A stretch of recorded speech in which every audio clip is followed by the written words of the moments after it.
What's up YouTube, Jeff back again, and today, a video I've been wanting to make for a while. Today I'm going to talk about 10 reasons that the Samsung Galaxy S22 Ultra absolutely destroys the iPhone 13 Pro Max from a daily use perspective. Now, I'm not a guy who hates Apple. In fact, I own a lot of Apple products. I actually shoot a lot of my videos with an iPhone. I'm actually recording this video with an iPhone 13 Pro, the smaller one, and I have a Pro Max as well, which I sometimes use for a second camera, just because I shoot a lot on the go as I have a second job. However, I still love Android as my main phone, and you can probably see my iPhone is set up mainly for a work perspective as I've got a lot of productivity apps on my main home screen. So let's get right into it and talk about these 10 reasons, and I'll try to give some context as I go along. The first one's a very simple one. The Galaxy S22 Ultra has the fingerprint sensor and face unlock. One of the things I hate the most about the iPhone is that it only has Face ID. And sure, Face ID is great, but sometimes I don't want to use Face Unlock. In fact, it's not really my preferred method of security, and I don't really use it that much on my S22 Ultra since I have the fingerprint sensor. And Apple could easily give iPhone users the option to have a fingerprint sensor in the display as well as Face ID. Now, Face ID is fine, but of course there are times when you don't want to use it. It's not easy to use, especially when I'm sitting behind the camera shooting videos like this. I have to keep peeking out from behind the camera in order to use my iPhone 13 Pro Max. Whereas, of course, with the S22 Ultra, I just go ahead and use my thumbprint and I'm good to go. Now, of course, the S22 Ultra also has Face Unlock, so you can use both of them. It'd be nice to see Apple give a choice to iPhone users. The next one's also a very simple one. This is an opinion-based thing, but I think a lot of people will agree with me. The Galaxy S22 Ultra just has a more modern design than the iPhone 13 Pro Max. And of course, the reason that I believe this to be so is that the notch at the top still shouldn't really exist in 2022. And if you look at these two phones from the front particularly, you'll notice that the S22 Ultra just looks a lot cleaner. Now, there are things I like about the iPhone's design. I like the flat display. I actually don't like the curved display on the Samsung phones. And of course, it is really premium with the sides and the feel and the weight in the hand. And from the back, both phones look equally nice in my opinion. But Apple really needs to get rid of the notch if they want to bring their smartphone in line with the more modern look. They're probably going to do that this year with the iPhone 14 Pro, so we'll have to see if they fix that issue. The next thing is something I felt like Apple could have brought to their devices for a long time, and that is the always-on display. Now, always-on display is something that I keep on most of the time when I'm at work. I don't keep it on all the time because it does drain some battery, but I do have a quick settings toggle where I can easily enable it. It's right here, and you guys have seen me use this in prior videos. My always-on display has a picture of my son on it, and you can get your notifications, you'll have your battery percentage, your fingerprint sensor icon as well. Now, of course, you can tap your iPhone, right, like I just did there, to wake the display, but you do not have the always-on display option where you can see all that information, notifications as well. And I think it's something that really sets Samsung and other Android phones apart from the iPhone, as the always-on display is incredibly useful and something that I use on a daily basis. The next thing is something I've lamented about Apple for a long time, and they are trying to come further with this in other areas like on the iPad, but they're still way behind on their phones, and that is true multitasking. Now, on your Samsung device, you can very simply open your All Apps window, and as you've seen me do with Keep Notes here, you can open something in a pop-up view. So I can open Twitter in a pop-up view as well. I can actually have multiple apps running in pop-up view, my Keep Notes and my Twitter at the same time. And then I can also put those into a little bubble that contains both of them. In addition to that, I can also run things in a split screen view. So I could get, say, Facebook, open that in split screen view, and then I could also open, let's say, my Keep Notes in the split screen view as well. Then I can multitask, run through this while I'm also browsing Facebook, and then I still have my pop-up windows open as well so I could browse Twitter. Now on the iPhone, the only thing you can really do is scroll through your apps and use them one at a time. There is no true multitasking or anything like that on the iPhone, which is very, very frustrating, especially to me because I use this multitasking all the time.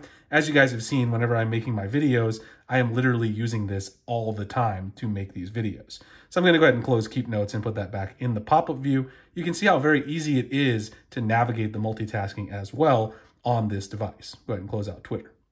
All right, so true multitasking, that's a huge one for me. The next one's pretty self-explanatory. There is no S Pen on your iPhone 13 Pro Max and your Galaxy S22 Ultra. You see the S Pen right there. I've talked about the S Pen numerous times. The the Galaxy S22 Ultra has tons of functionality that you can use the S Pen for, including screen off memo, right? You can write on the screen while it's off. You can take notes. You can play games. You can navigate. In my previous video, I talked about the fact that if you're browsing the web, you can actually write in search boxes with your S Pen to search for things. All kinds of cool features the Galaxy S22 Ultra has enabled by the S Pen. Not to mention, this is a Bluetooth controller, so you can control your camera, all that kind of cool stuff. You can customize all your productivity toggles. I've talked about the math solver from Microsoft in the past, coloring books from Colorify. There's all kinds of cool stuff the S Pen can do, and Apple continues to insist that you do not need a stylus to use a smartphone. I think anyone who's used the Samsung Note device or the S22 Ultra would disagree with that, as it's a very useful feature, and Apple really should consider maybe a smaller version of the Apple Pencil that could be stowed in the device. That would make the 13 Pro Max a very, very compelling device. The next thing is Samsung DeX. Now, if you haven't used Samsung DeX, it is a very nice feature as well. And the easiest way to find it for me, because I always forget exactly where it is in the settings, is just to search for DeX, and it's under advanced features, and it'll point it out to you directly where it is. If you turn on Samsung DeX, what you can do is get a full desktop interface when you connect to a monitor, TV, or PC. You can connect wirelessly or using a USB or HDMI cable. What I like to do is to just basically project this to my Samsung TV. I have a 75-inch Samsung OLED TV, or sorry, QLED TV. OLED is for LG. I have a Samsung QLED TV, the 2021 model. In my living room, I can project my S22 Ultra and get a huge desktop interface. Apple continues, again, not to give people the power to do this, having a limited version of macOS or even iPadOS projected from your iPhone 13 Pro Max would be huge. You can in fact use that as a MacBook replacement, which is perhaps why Apple doesn't want to do it, as they wouldn't sell as many laptops. Now, the crazy thing about this is that the iPhone actually has a more powerful processor than the Galaxy S22 Ultra and pretty much any other Samsung device or Android device out there, but Apple basically limits the amount of things that you can do with the iPhone. You can't project it to get a limited version of macOS. You can't use a stylus, as we saw already. It just limits that power that's under the hood. The next thing is custom launchers, icon packs, and theming. You guys probably noticed that my Samsung device looks a lot more tricked out than my iPhone 13 Pro Max, and that's because there's only limited things you can do with the iPhone. You really can't get custom icons or anything like that. Custom widgets are really hard to come by as well. There's a limited number of widgets you can use and stylings and things like that. I've showed you guys a ton of options on the Samsung device using KWGT, which is the widget I'm using for Spotify. Also for my weather widget over here. I've got a custom icon pack installed, which is Vera Icon Pack. You guys are always asking about that one. It's one of the cleanest out there. I use GoodLock to get all kinds of custom themes, including Theme Park. I showed you guys how to change your S Pen cursor, how to do all these cool things with the keyboard in Keys Cafe. You can theme your device using custom themes. Not only that, you can use custom launchers, which you can install from the Google Play Store if you don't like the Samsung launcher. There's just endless customization you can do with your S22 Ultra, either using first-party Samsung apps or using third-party apps through the Play Store. On the iPhone, not so much. You guys can see I have a pretty basic setup. Stock icons. I've got a custom Twitter icon because I subscribe to Twitter Blue. That's the March Madness icon. But there's not much else, right? I've got some home screens. I got some basic Apple widgets. They're all functional, but certainly not much customization to take control of. The next feature is wireless Powershare, and I'm actually very surprised that Apple has not added this feature into the iPhone yet. Again, this is kind of one where I like to go in here and search for it because I always forget where it's at. It's in battery, not in advanced features, which I sometimes look for there. And if you go in here, you can turn on wireless power sharing. Now, what this will enable you to do is you can put another device like your smartwatch, your Galaxy Watch 4, your Galaxy Buds, and you can charge up that device on the back of your S22 Ultra. Just sit them right here, and it'll start charging up right away. Now, that's something that Apple could easily implement, of course, on the iPhone 13 Pro Max, but it's not a feature that the 13 Pro Max has just yet. And so that's something that you could actually help your iPhone friends out with if they had, you know, their AirPods are running low or whatever, you know, whatever they need to charge up. You could help them get some extra charge or even charge up their iPhone using your Galaxy S22 Ultra. And I think that's really, really cool. The next thing is USB-C charging. And this might seem like a small thing, but USB-C is becoming the standard these days. And if you look at the bottom of your iPhone 13 Pro Max, you've still got Lightning charging here. USB-C, of course, on the S22 Ultra. USB-C has come such the standard that Apple is using USB-C charging on their iPad models, but for some reason still using the proprietary Lightning connector on the iPhone models of all types, not just the Pro lineup. And that's something that's quite annoying considering that it's easier to buy cables and accessories, etc. when we have a standard. Now, this is probably something Apple does, of course, to make more money, but it is another advantage of buying a Samsung device like the S22 Ultra because you have a wider compatibility and accessories to select from.